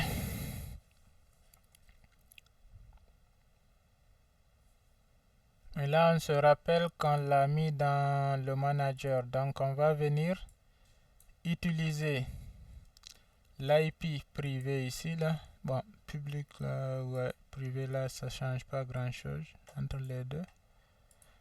Vu que nos conteneurs vont y accéder depuis là. Donc on revient maintenant dans notre config ici, là. J'annule ce que j'avais fait ici, là. On revient dans le settings.ini aussi, j'annule. Donc dbname c'est toujours online shop user, sauf le host cette fois-ci va être celui-là. Et le port c'est 5488, comme ça. C'est bon, tout le monde suit ce qu'on vient de faire. C'est qu'on est parti créer une BD standalone dans le manager. Ok, et maintenant on va venir, au lieu d'avoir le service DB là, on va directement se connecter dessus sur l'autre conteneur. Et on va voir ce qui se passe là. Donc je supprime aussi le volume, plus besoin de network ici. Il peut rouler un standalone là. Ok, donc je pense qu'on est pas mal bon. Je reviens, je build. Ok. Oui, Kerfala, vas-y.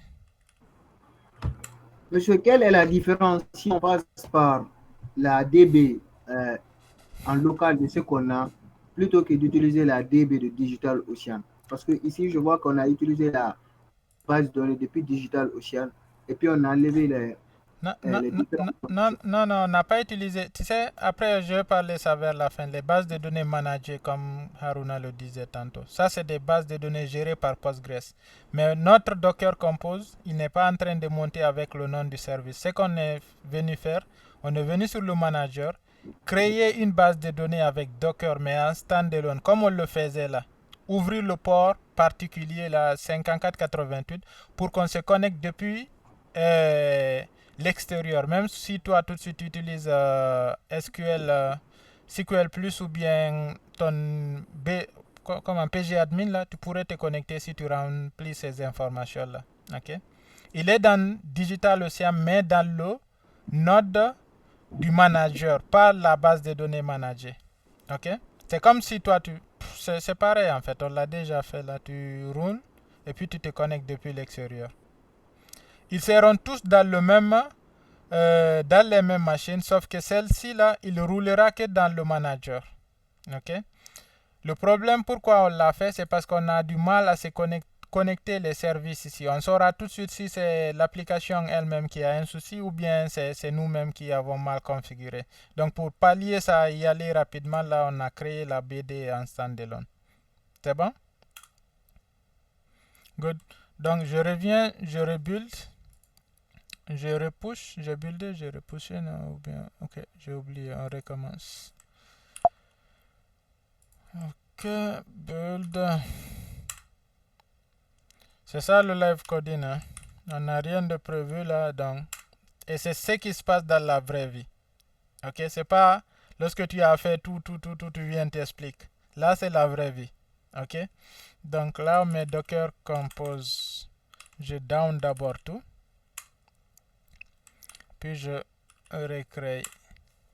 On va voir maintenant Online Shop. Ok, tu vois, Online Shop n'arrive toujours pas à se connecter avec le Postgres comme ça là. Maintenant, ce qu'on va faire pour valider que ça marche, on va lancer le client PGAdmin et puis on va essayer de se connecter sur cette base de données à distance. Ok, à moins qu'il y ait une sorte de firewall ici là, ifw status qui l'empêcherait. Ce statut comme ça. Ah, il est inactif. Normalement, il devrait laisser passer. Donc, on va le fixer tout de suite, nos problèmes. Peut-être, on vient dans Docker Hub. Ok. On utilise le client pgadmin. Okay. pgadmin docker.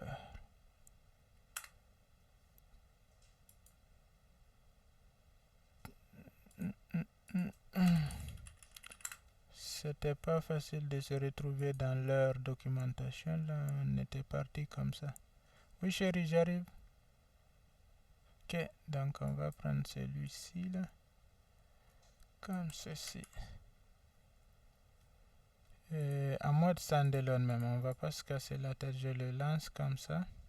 En local.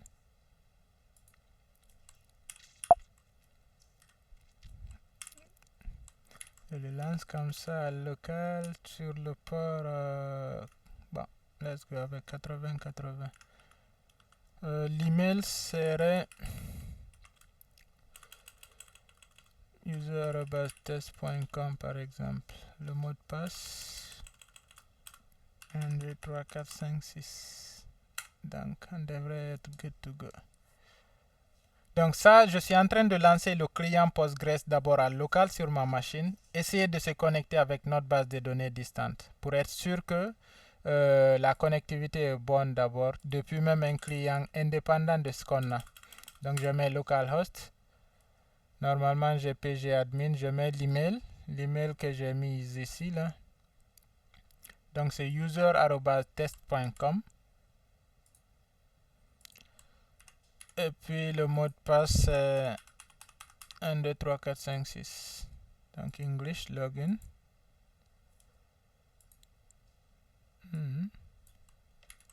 C'était le bon. 1, 2, 3, 4, 5, 6. Bon. Ah oui, il y a un S avant. Excusez-moi.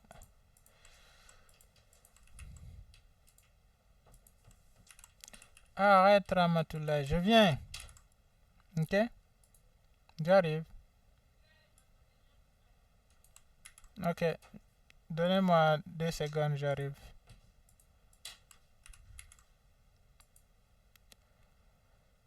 Ok, donc on est là, on va y aller essayer de se connecter à cette BD. Donc create register server.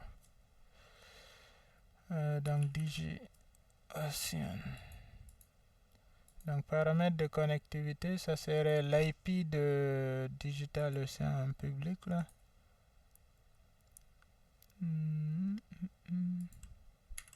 Ok, le user c'est Postgres, c'est notre port qu'on expose à l'extérieur. Je m'assure que c'est bien 88, on a mis 5488. Donc 5488. Username c'est Postgres aussi. Ok. Et le mot de passe c'est 1, 2, 3, 4. Bon, je le recopie ici, c'est plus facile. Pour ne pas faire d'erreur là-dessus. Online shop Postgres, c'est ça. C'est ça le mot de passe.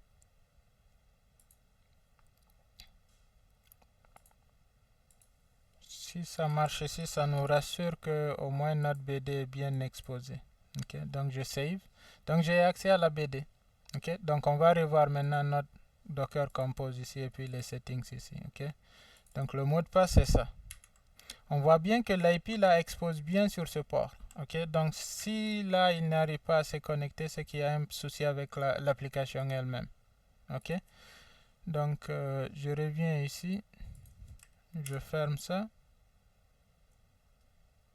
Ouais, je pense que le message il était bon, hein. C'est le mot de passe qui n'était pas bon. On va valider ça tout de suite. Build. Ok, push-moi ça. Ok, down to. Ensuite up to. Donc ouais, cette fois-ci l'application est bien montée sur le port 8000 avec les bons messages. Donc quand je reviens ici sur l'IP de DigitalOcean, qu'est-ce que j'ai dit? L'IP local. Pour le moment on est à local 8000. Je devrais normalement y accéder à l'application.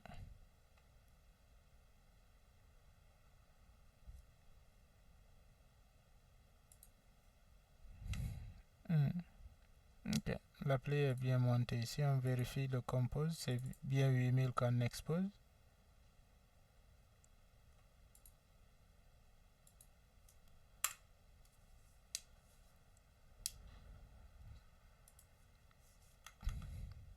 Haruna, t'es là? Oui, je suis là. Tu as vérifié que le port est exposé. Ouais, Tu peux ouvrir port. run docker compose ps dans Ok. un autre terminal.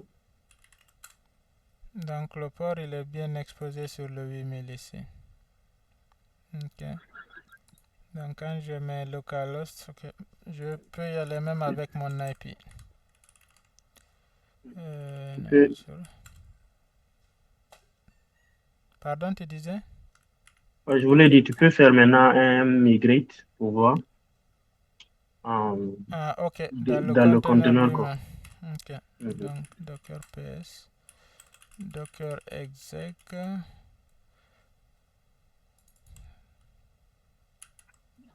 C'est quoi la commande? C'est pas. Ok, celle-ci on Python, l'avait, mais je l'ai comme perdu là. Tu peux me la recoder Python, s'il te plaît? Python manage.py migrate. Je te l'écris. Python Manage.py.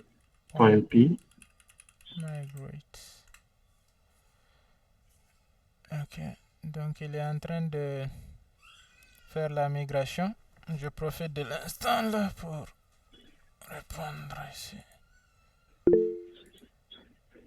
Oui, Kerfala, vas-y. Maïmouna, tu peux venir.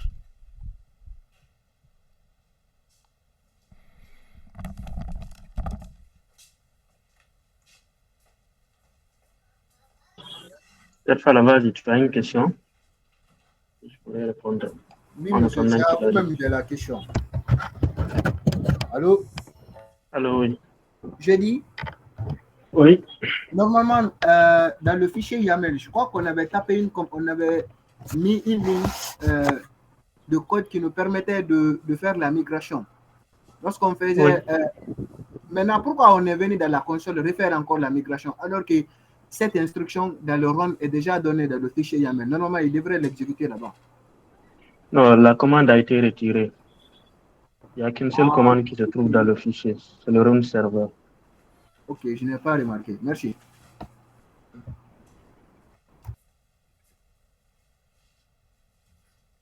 Donc, juste pour ajouter d'informations, la différence est que euh, au, au début, il a créé une database qui est un service dans Docker Compose.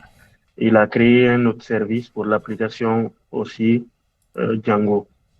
Et donc, vu que l'application a besoin d'une base de données Postgres pour se connecter, il a voulu créer la base de données à côté. Et donc, pour que l'application se connecte à la base de données, il faut que la base de données et l'application soient sur le même réseau pour qu'elles puissent communiquer. Puisqu'il va s'y connecter à travers l'adresse IP ou à travers un hostname. Et donc, la difficulté se trouvait le fait d'arriver à communiquer. Donc, Django n'arrivait pas à pinguer la base de données. Donc, c'est pourquoi il est allé sur le serveur en ligne pour le hoster là-bas, le serveur en ligne. Comme ça, il pourra, depuis le serveur qui est en ligne, il pourra utiliser l'adresse IP publique et se connecter à la base. C'est ce qu'il a fait là. Et là, il arrive à se connecter. La preuve, c'est que les migrations il arrive à appliquer les migrations. Je ne sais pas s'il est de retour. Ok, je Monsieur suis de Yaya. retour. Je pense qu'on est au bon endroit. Maintenant, c'est create comme un user, admin user là. Oui, à la fin de migrate, tu remplaces migrate par create super user. C'est ça, celui-là en fait, super. Create super user. Create Tout collé. super Super user.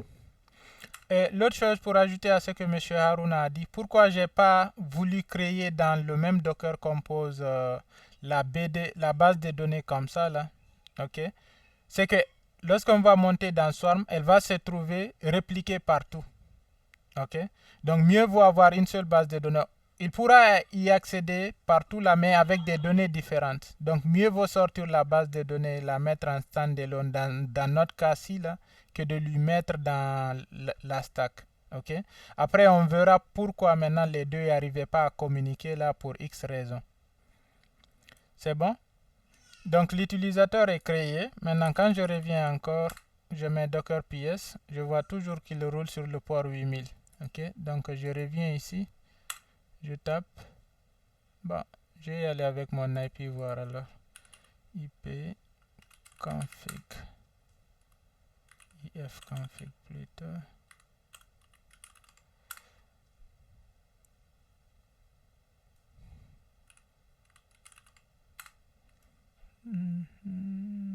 J'ai quoi comme IP?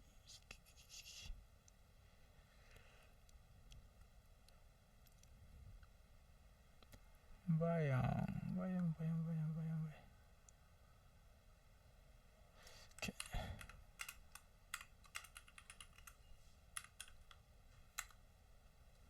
Donc, j'ai bien 210 comme IP.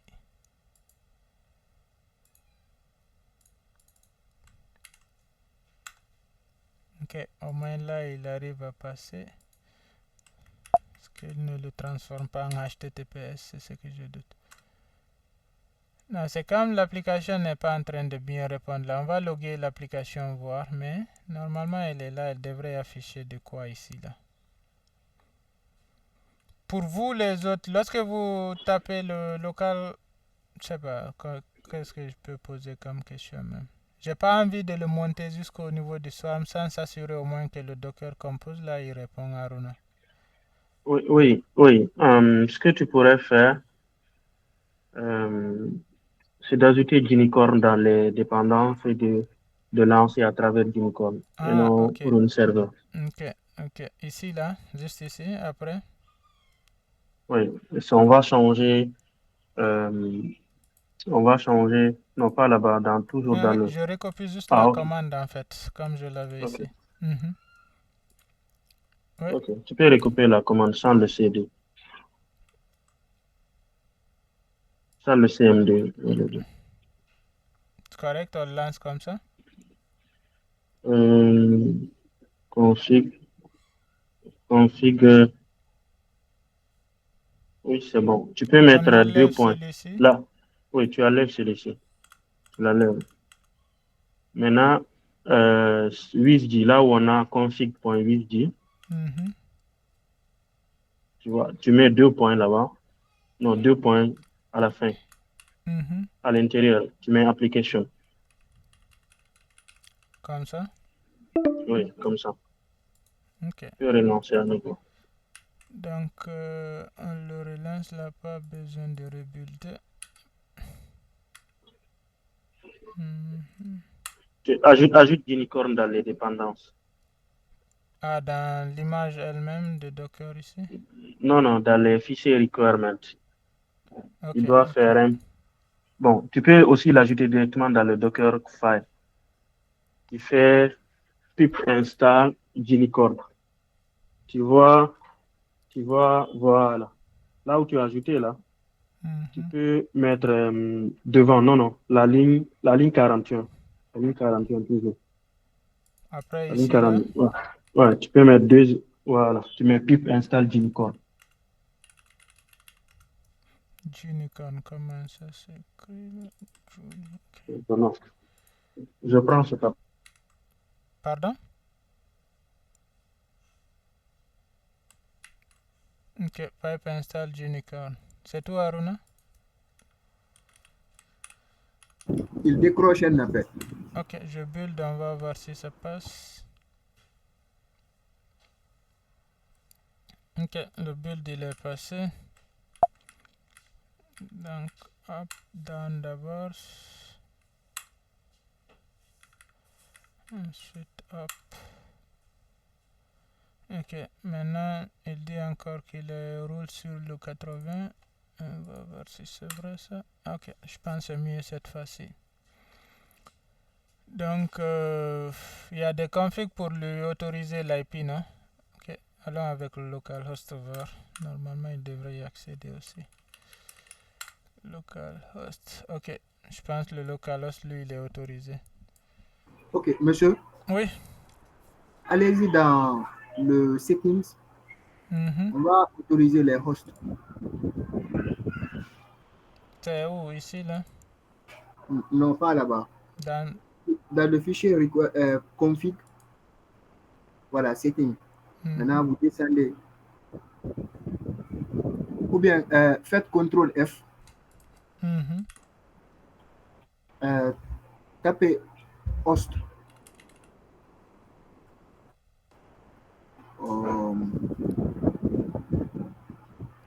Install.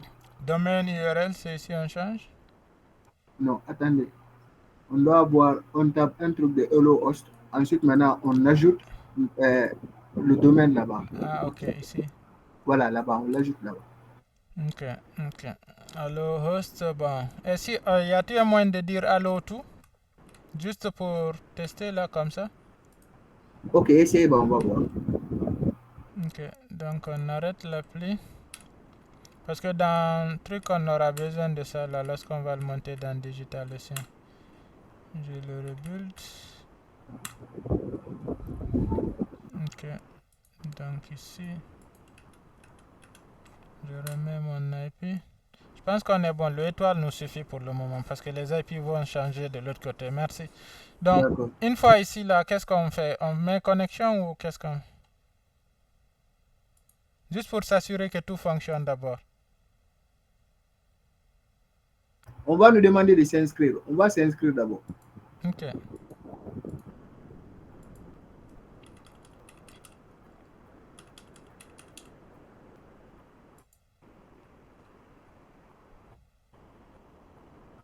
Ok, mot de passe trop court.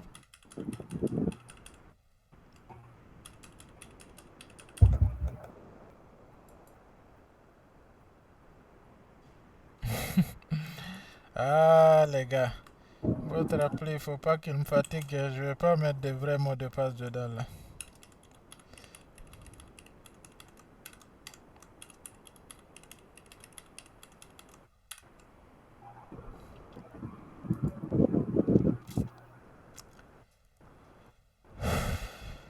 Oh là là, il y a trop de sécurité dessus. On comprend que ça fonctionne, ok? Moi, mon objectif, c'est de le monter après. C'est bon, vous avez fait du bon boulot là-dessus. Donc là, je vais arrêter ça. On sait que notre compose file fonctionne bien, ok? Maintenant, on va prendre le compose file. Je n'oublie pas d'abord de pusher d'abord cette image-là pour avoir ce qu'on vient de changer, le étoile là-dedans, ok? Donc là, je vais fermer tout. Ok. Bon, il y en a qui n'étaient pas enregistrés, je les laisse là. On vient, on prend le compose file, on va le dupliquer. Monsieur? Oui? S'il vous plaît, l'enregistrement continue toujours. Ouais, normalement, l'enregistrement continue étant valide. Ok. J'ai pas coupé du tout, ça enregistre. Ok, donc, on était où là? Voilà. Donc, on va copier maintenant le même fichier compose, on va le renommer en... Au lieu de compose, on va l'appeler stack par exemple.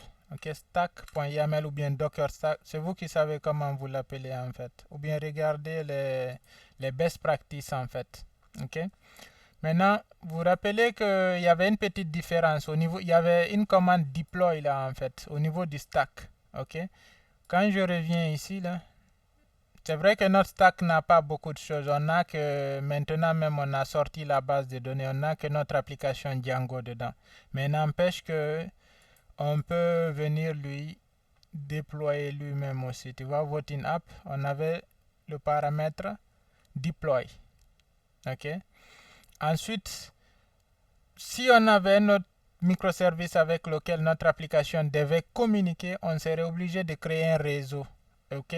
Un réseau sur lequel il allait tous se connecter. Sauf que là, on n'a qu'un seul microservice, ou bien on n'a même pas un microservice, on a une application qu'on appelle Monolith, une grosse application monolithique comme ça. Ok, tout est dedans, tout est dans votre Django. Donc, pas besoin de créer différents services. On va juste venir lui dire ici, là, dans la stack, deploy. Ok, deploy le nombre de réplicas, par exemple. Réplica. On va lui dire pour pouvoir prendre bien le load, on va répliquer par exemple 4. Ok. Et puis, on va lui dire au lieu de prendre le port 8000, mets-le sur le 80 par exemple. On veut qu'il soit dans le port 80 lorsqu'il va se rendre dans la stack. Ok. Donc, ouais, je pense que ça là, ça nous suffirait pour y aller créer notre stack. Donc, ce que je vais faire, tu vois, online shop là, il va falloir que je puisse pusher quelque chose dedans. Donc, je vais venir installer le client GitHub. Ok, donc j'utilise mon nouveau bro là, et puis je mets install GH pour pouvoir m'authentifier afin de pouvoir pusher quelque chose dans une branche particulière dans GitHub. Ok, donc je peux mettre GH auth login. Là, je m'authentifie à GitHub en mode CLI en fait. Ok, donc ouais. Donc je me connecte. Je reprends le code d'ici. Puis je le colle. Ok. Authorize. Bon, ça c'est le multifactor authentication. Je le fais. 76.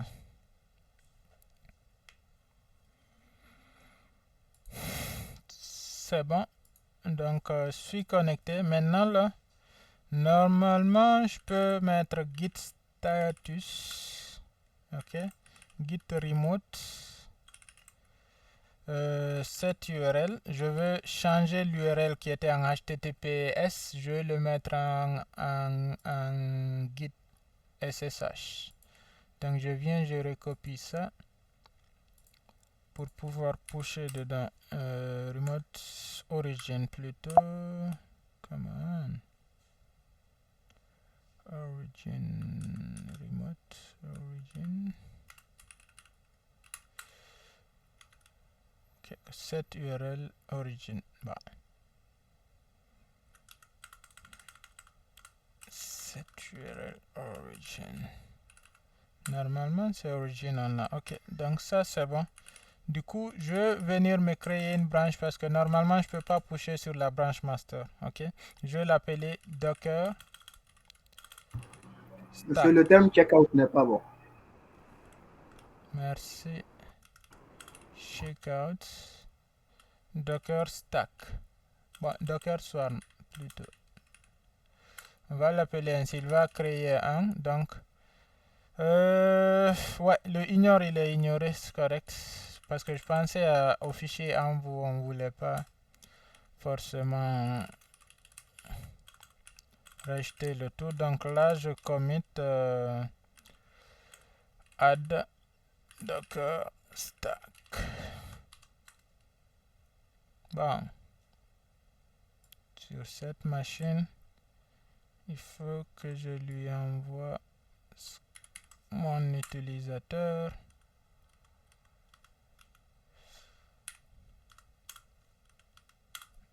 Puis mon email pour committer. Parce que tu peux pas committer au nom d'une personne. Commettre un crime au nom d'une autre personne. Git push origin. On l'a appelé quoi notre branche là? J'ai pas d'autocomplétion pour le moment sur cette machine. Come on. On l'a appelé Docker Swarm, je pense. On va voir. Docker Swarm.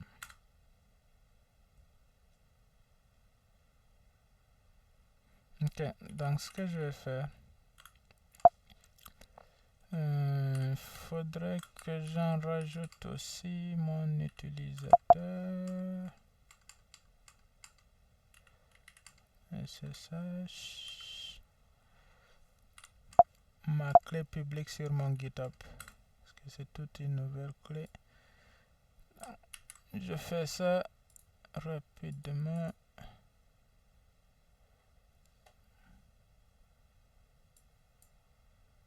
Settings, where are you? Donc GPG keys. Je rajoute pour autoriser à pusher à mon nom. Donc si je reviens normalement git push, Mombe denied. Comme j'ai pas les permissions dans ce repo là. Donc ce qu'on va faire, je vais forker le repo rapidement parce que c'est pas les problèmes là que j'ai envie qu'on troubleshoot. Ok. C'est pas, je suis membre de l'organisation quand même, mais ça m'étonne pourquoi je peux pas pusher dans Online Shop. Bon, bref, on le fork. Forker, c'est de prendre le même repo, s'il est open source, de le créer, mais dans ton utilisateur à toi, quoi. Ok. Donc, ce que je fais,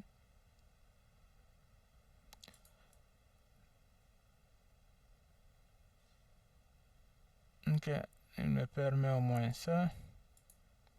Donc ce que je peux faire, c'est de changer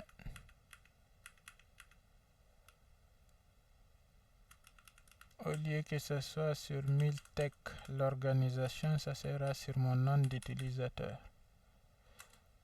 Puis quand je push, cette fois-ci ça passe. Donc ce qu'on va faire maintenant, c'est d'aller dans le repo. Ok. Je vais aller dans mon repo. Recopie ça en mode HTTPS parce que je voudrais le cloner depuis l'autre côté. Du coup, on se reconnecte sur notre serveur à partir d'ici parce que c'est plus visible. Donc, manager 1, je le récupère son IP public. Je me reconnecte dessus. SSH root @l'IP. Ma main me laisse passer. J'agrandis et je mets le git clone. Cloner mon GitHub. Where are you? Comment? Ah, j'ai perdu. Je l'ai perdu. Ok, on peut le récupérer. Ah.